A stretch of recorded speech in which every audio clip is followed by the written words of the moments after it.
Good afternoon, everybody. This is Jeff Landers. I'm with ATG USA. Today, I'm going to dive into a point cloud that was taken of a old warehouse in Memphis, Tennessee, and we'll go through the planning stages and how we brought the point cloud together, how we organized the point cloud to get it ready to go into design. And after that, we'll look at it inside of the Revit software and show you best ways to organize the scan to get it ready for Revit and how that translates into the Revit software. We'll start out with, here's a point cloud. Let me turn everything on for you guys.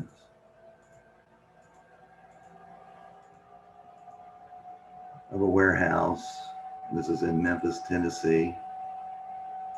I'm sure a lot of you have seen a point cloud and you're looking at this not thinking, too much of it, but.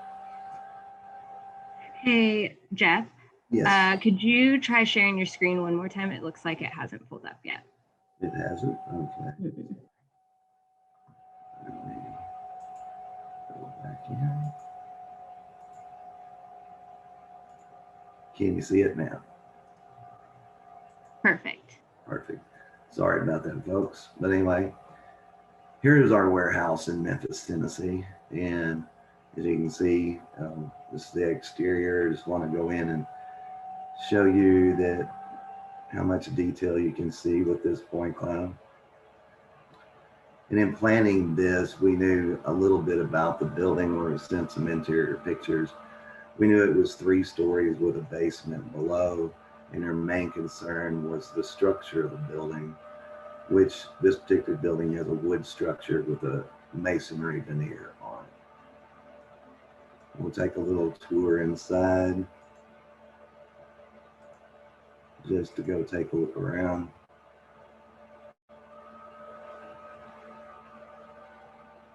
This may take a second to change. Go in on top of the point cloud that photos were taken. So you're able to inspect the building inside of the recap software. And if you look over here, yes, that is an airplane tail. And so because we wanted to see all these columns and everything and get all the way around it, and we wanted to see all around these beams and all the structure above, you can see we placed the scan locations basically in the center of each column grid. So everything we see, we can go look around in here.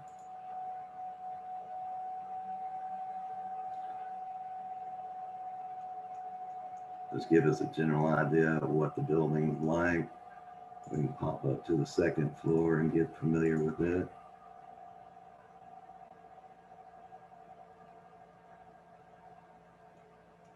And as you can see, all the locations are fixed, so it gets all the way around, all the columns, and the angles are right so that you can see all of the beams above.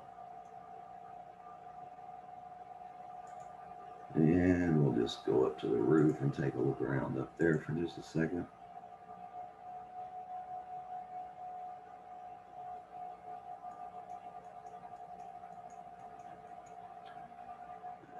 Let's just go here. That's the penthouse, actually. Here's the roof. So on this, we did all the floors. We did all the way around the exterior and also scanned the entire roof area. Another thing I wanted you to know is on top of the airplane tail being downstairs, that right here, we have a cave-in going on on the roof structure. Again, we can go into the point cloud, back out, take a look here. So I also want you to notice over here that we have it organized in a way that we can turn things off and on.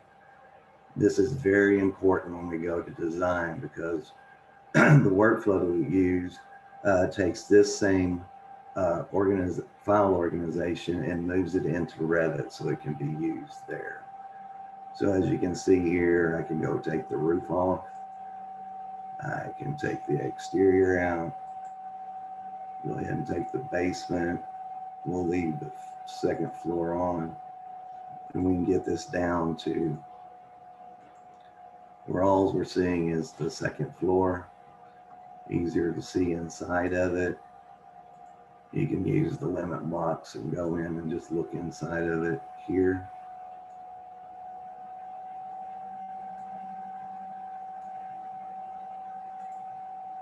Just generally taking it and looking around. You can see it's a pretty simple building, but that's the way we do it, because the planning starts in the field in order to be successful. Getting this into design where it's very usable. One of the biggest complaints when going into design is latency issues with this design software, or the file is just too big and Revit can't handle it. So that is why we do this. And what I mean by starting in the field, you'll notice that each scan done on the second floor has a floor 2 indication. The first floor is the same way. Get it closed up all the way through the building. Everything was named in the field as the scanning was going on, so that you know where you're at in the building and can easily get there. So at this point, we're going to go in and look at the same point cloud in the Revit design software.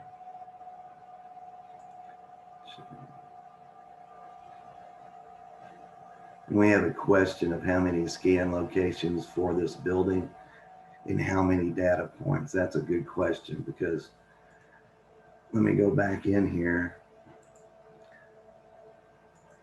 Each scan was done on a medium setting and has right of basically 10 million points at each scan location. If I remember right, there's 246 scan locations in this building. They were all done on the medium setting on a BLK 360 from Leica. We don't like to put it on the high settings because we want detailed data, not just the greatest number of number of points from each scan. Therefore, the data is a little bit lighter as we're building the point cloud. And when it translates into the design software, it's easier to use there, not just because it's divided up in this in these files, it is also less points per scan location. And we also, which I won't get into, before it goes into design, we actually create what's called a unified RCP, which pulls the photospheres out of the project. Excuse me. Therefore, there's just more data that Revit doesn't have to use. So we'll go ahead and turn everything back on, see the old picture.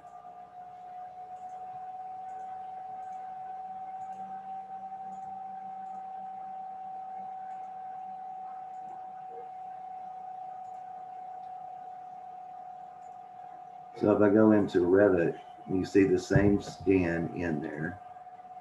When you bring it into Revit, it's just simply through the insert point cloud command. I'd like to note at this point that you can use any of the tools here to orient your scan to Project North. If it's not leveled, you can level it up. All of the tools will work with the point cloud. So if you get a scan, it doesn't necessarily have to have a real world coordinate system added to it. You basically, there'll be an origin scan in the scan. You can bring it in, and then you can move the scan to your Revit template. Let's get back to this in the 3D view, just to show you through visibility graphics or a view template, that same information that we had inside a recap comes over with the point cloud. So if I want to turn things off, let's just leave the basement on this time. I can turn all of it off inside of Revit. And by doing so, Revit doesn't have to deal with all the points on all the other floors if you don't need it in that particular view. So like if I go to my first floor, or let's go to the second floor view here, through visibility graphics, I only turn on what I need to see in that floor in order to draw or model this building. Also, if you remember I noted when we get to here, noted that the airplane tail on the first floor, and we can clearly see it inside the Revit software. And we can really examine the amount of damage that we have up here at this cave-in. We got a floor buffer here and everything. But I want you to notice, because of all the scan locations, that we're able to see all around each one of these beams. We can clearly see the sprinkler system, all the stuff that was downstairs. Everything is visible in all these. If I go to a first floor ceiling plan, I can see all the beams, column locations, all the piping that was in here, the old fans, and all that. Ooh, did not mean for that to happen.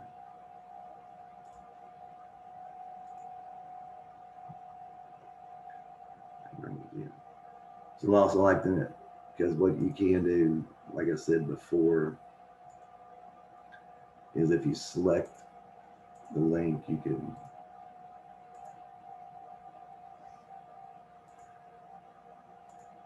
move it anywhere you want to inside of your Revit template. Wanted to point that out again, and I'll move it back.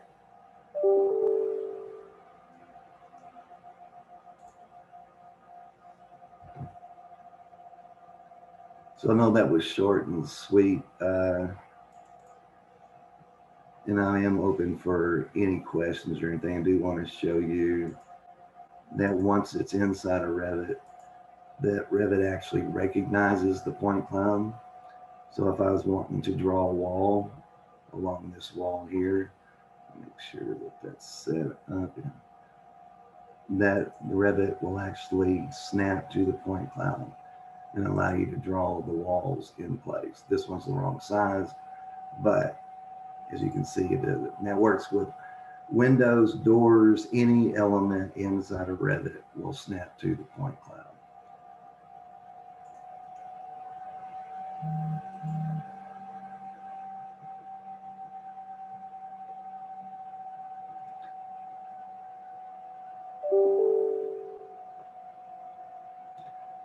So let's go and see if there's another question.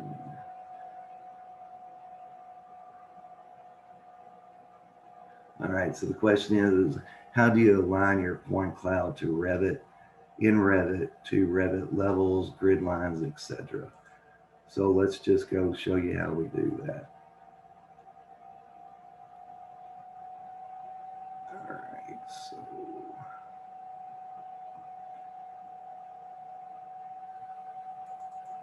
going to the north elevation, you'll see that I have levels set up here. First floor, second floor, third floor, so forth and so on. Most templates will have a couple of levels in them, designated level 1, level 2. The one out of the box definitely does that. So when I have my point cloud brought in, if it wasn't aligned to my template, I can simply select the point cloud.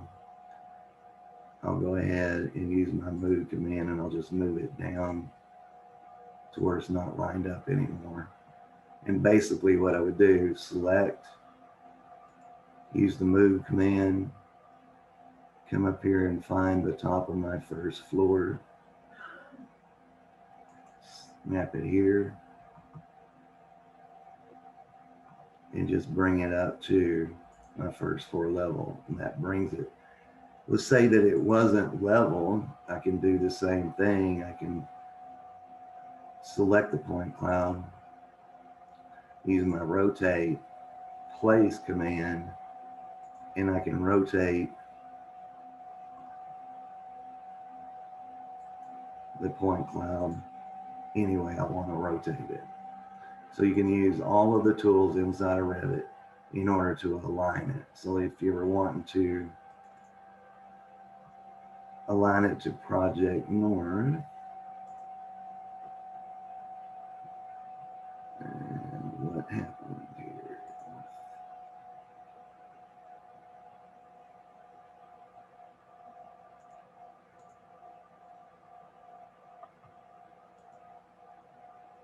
That's the basement level. So I put it in the wrong spot, so I'll select again and put it in the right spot. I need my basement level and move it up to here. Come on.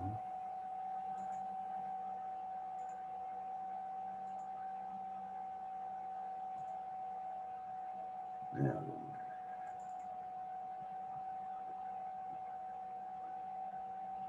all right, so also if I've selected and I'm needing to rotate it into Project North, I do that the same way. I can just simply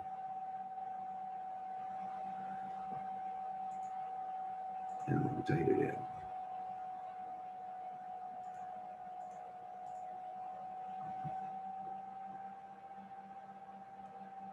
Another question here.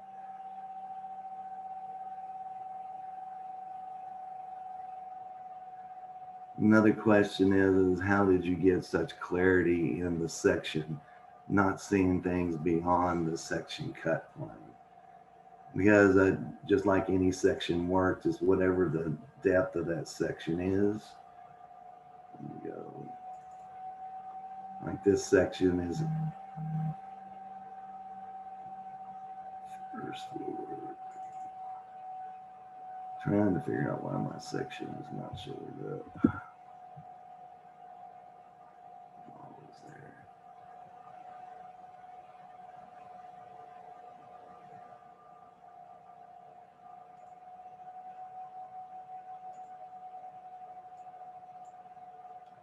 I go into view and create a section. When I bring a section across here, I'm able to set the depth of my section right here.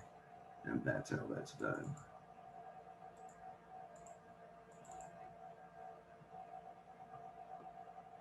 And there it is.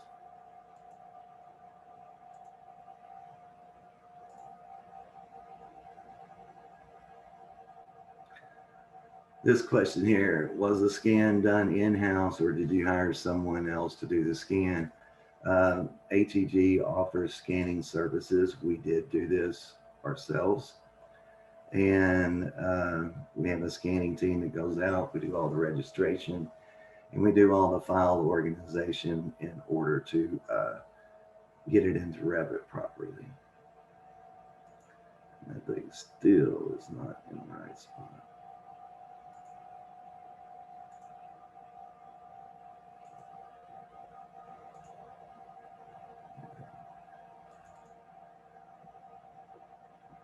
Another thing is when you're in a certain view, like in this first floor view, another thing that you got to do is view range is important also. I try to raise it up 1 foot above the floor so it's easier to see everything, because it's at the floor level, the floor starts getting in the way. And to really show that, let me change that to like a -1.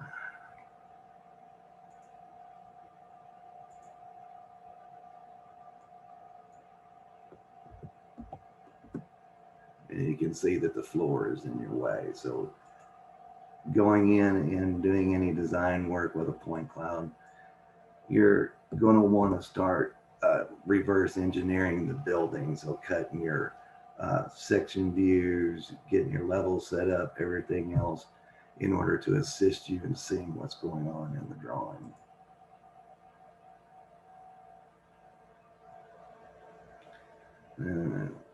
Question here is please review how to add levels in Recap. Recap does not have levels, but you can go into the first floor and you could if you wanted to find a spot on the first floor that you want to put your 000 origin at.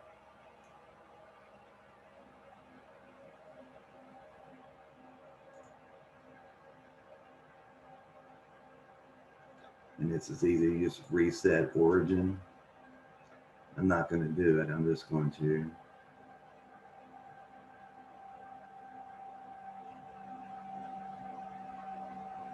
it's taking a lot of time doing that.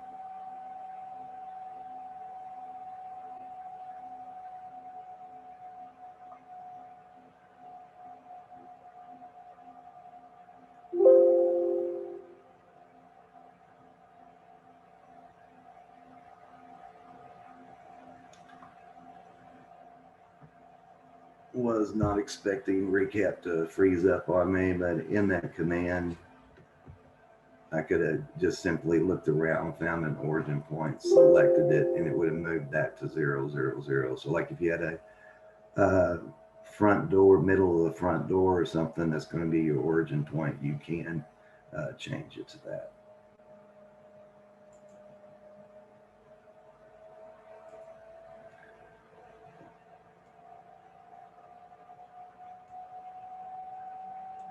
So any more questions out there?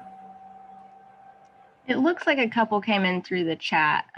Here's one from Russell Wooten, and it says, what tool was used to capture the point cloud? Sorry if you missed it. He might have hopped in late. All right, so it was all of these scans were taken with the BLK 360 from Leica. It's the small, what they call the tabletop model on a tripod. All of them were done with it.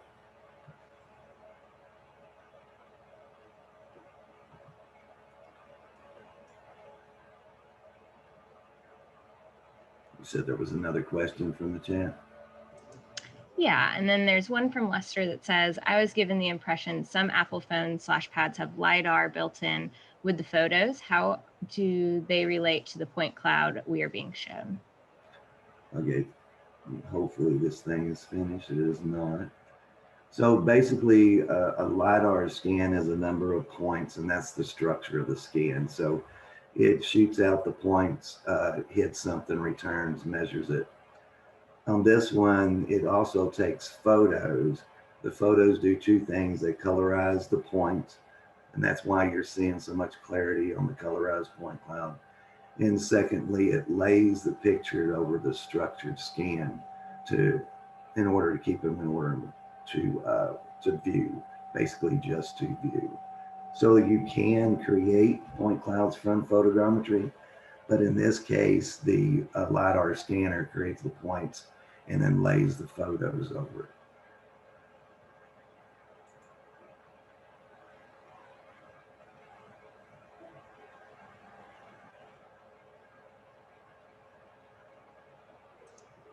All right, it looks like a couple more came in through our Q&A section. I can name them off to you if you'd like, Jeff. Go ahead. One of them is, what LOA was used for this point cloud? Okay, so I'm not going to be able to answer that question because I don't know what LOA stands for. So if somebody can explain that, make it easier to answer that one. Level of accuracy. Level of accuracy. Sorry about that. I should have known that. So with this particular scanner, it is sub-millimeter at 30 feet.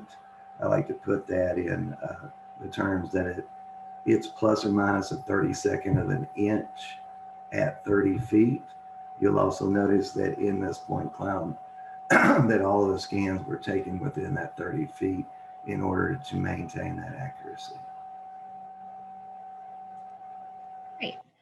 Are the names of each scan located before registration? Yes, they are. So when we're scanning in the field, we go in and we create a project, let's say for level 1 or floor 1, and we'll name it floor 1 in order so that that naming convention follows the scan all the way through the processing. Excellent. And then there's one last one I see in here. It says that I don't see any targets. Were all of the scans manually registered?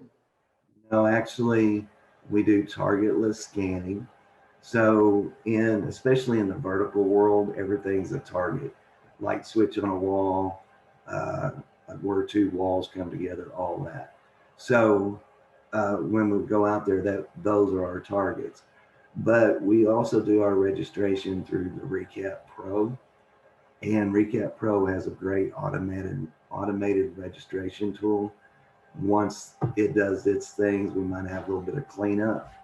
So I'm going to say 85% of this was done on auto registration, and the rest of it was mainly put together on a 3-point selection in split screen.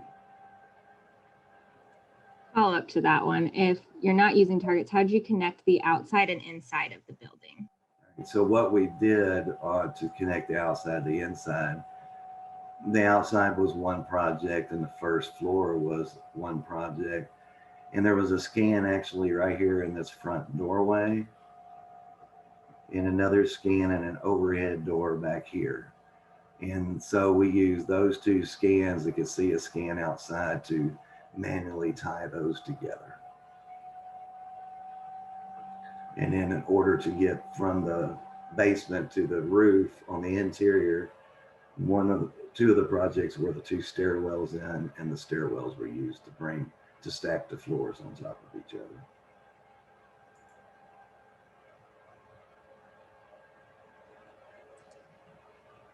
Great. It looks like that's all that we've got on our list right now, or unless there are a few others that may trickle in the next few minutes. Okay, we'll give some people some time to think about it, and we'll go here and go over this one more time about the visibility graphic. This is really important because one of the biggest complaints, I started doing this about 4 years ago, biggest complaints was, I got this big old point cloud, and the data is real heavy. When I put it into my design software, everything's sluggish. It's 5 or 6 seconds between commands. And so that's where this is a big deal, everybody, just because you're able to turn things off and on in a view in order for Revit to easily handle the data. And so a lot of people don't go out and spend $10,000 on a computer. So with this organization, a good design computer that most everybody has will be able to handle the point cloud if it's organized in this fashion.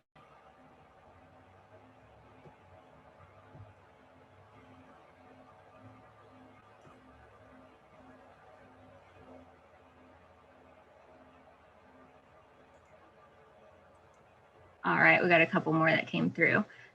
One of them is, how much billable time was used to scan this building? Meaning, how many people per hour were used to produce this scan? Okay, this scan with today's technology would take 1 day to scan with 2 people on site. So basically probably about 6.5 hours to do just the scan. Registration and organization took another 4 hours. And then there's just the time to get it delivered to you after that. I will say this project, and the way you see it, was $4,500 plus travel expenses, which I believe on this one was only like $490. It was just a 1-night stay and a couple of meals. Nice. Can dimensions snap to a point cloud in Revit? They most definitely can.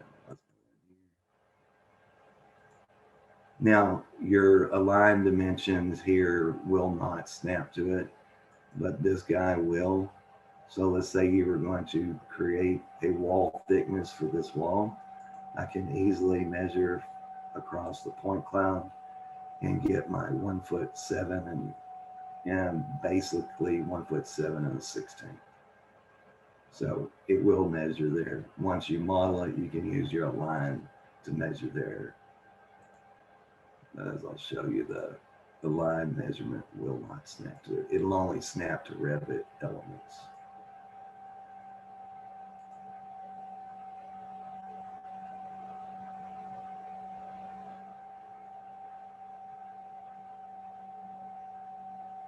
Great. And then one last question I see is, any suggestions if you can't see both areas, as you suggested on inside and outside, to connect the scans, like any way to manually place the 2 scans? Okay.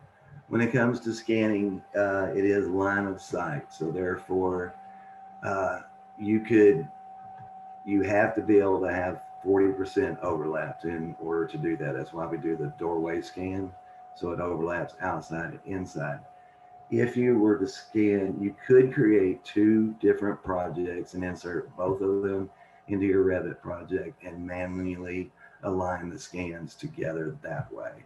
Not the best way to do it, but if that was the situation where you couldn't connect them, that'd be the best way to do it.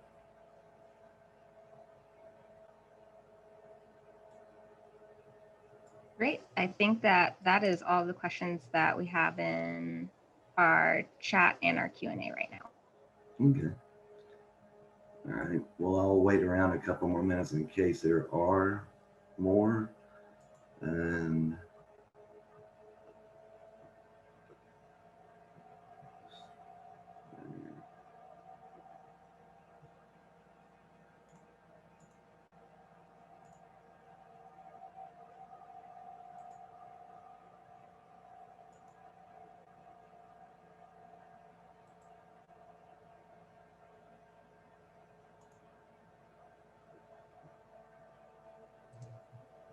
Great. Well, it looks like we're good to go. If anyone does have any other questions, you are more than welcome to send a follow-up to yatg@atgusa.com, and we'll get them answered, or you can place them in this Q&A section now, and Jeff will follow up with you whenever he has some free time. But thank you for attending, and this video or this webinar has been recorded. So if you had any audio issues along the way, no worries, we will send that out to you. It seems like all of that picked up just fine. So we'll get that content out. And thank you so much, Jeff, for taking the time to speak with everyone today. everybody have a good day.